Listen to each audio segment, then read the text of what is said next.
Որպես քրիստոնյա, որպես քաղաքացի, ո՞րն է ձեր տեսակետը այն թիրախների վերաբերյալ, որոնք ուղղվում են դեպի վեհափառ, այսինքն այն խոսույթը, որը տարածվում է վեհափառի շուրջ, որ կուսակրոնության ուխտն է խախտել եւ պետք է հեռանալ։ Ուրեմն վեհափառի դեմ խոսում են միայն այն բարձրաստիճան հոգևորականները, ովքեր որ չեմ կարծում թե ազնիվ ապրած, ազնիվ առաքելական եկեղեցուն ծառայած որևէ մի հոգևորական կարող է այսօր վեհափառ հայրապետին դեմ խոսել։ Իսկ իշխանությունը, քանի որ ունի կոմպրոմատներ նման բարձրաստիճան հոգևորական, կոնկրետ ես եզրակացնում եմ, թող Աստվածին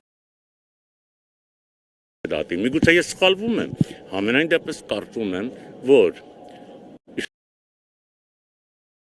իշխանությունը ունի համապատասխան կոմպրոմատներ, դրա համար էլ նրանք անցել են արդեն եւ փորձում են դավել առաքելական եկեղեցուն, նաեւ վեհափառին։ Իսկ եկեղեցուն դավել, վեհափառին դավել, նրանք դավելու են վաղամիսօր յուրաքանչյուրին։ Ինչպես նաև այսօրվա իշխանավորներին մեր, այսօրվա մեր վարչապետին։ Այսինքն, եթե դավաճանել եք վեհափառին եւ ստորագրել են այդ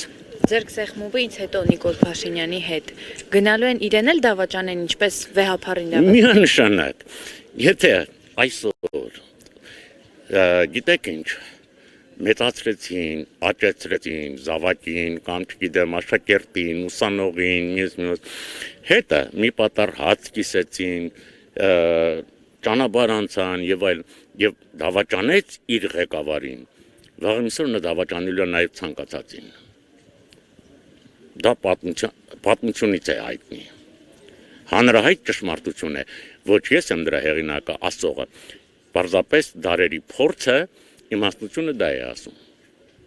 Իսկ այստեղ ժողովի ավարտվելուց հետո ինչ եք պատրաստվում անել։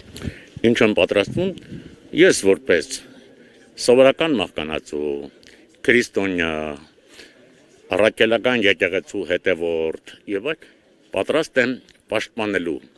իմ առաջի հերթին առաքելական եկեղեցին, իմ հավատքը եւ իմ վեհափառին։ Աջակցում եք անվերապահորեն։ Միանշանակ աջակցում եմ։ Իսկ ինչ կասեք այն սրբազանների մասին, ովքեր նրան դավաճանեցին։ Ինչ կասեք իրենց թեկուզ։ Ուրեմն ժամանակից շուտ ես դեռ ոչինչ չեմ ասում։ Խոսք եմ տալիս հաջորդ հարցազրույցին, երբ որ իրեր կոչվեն իրենց անուններով, շատ բաներ կպարզաբանվի, այն ժամանակ ես իմ խոսքում կասեմ։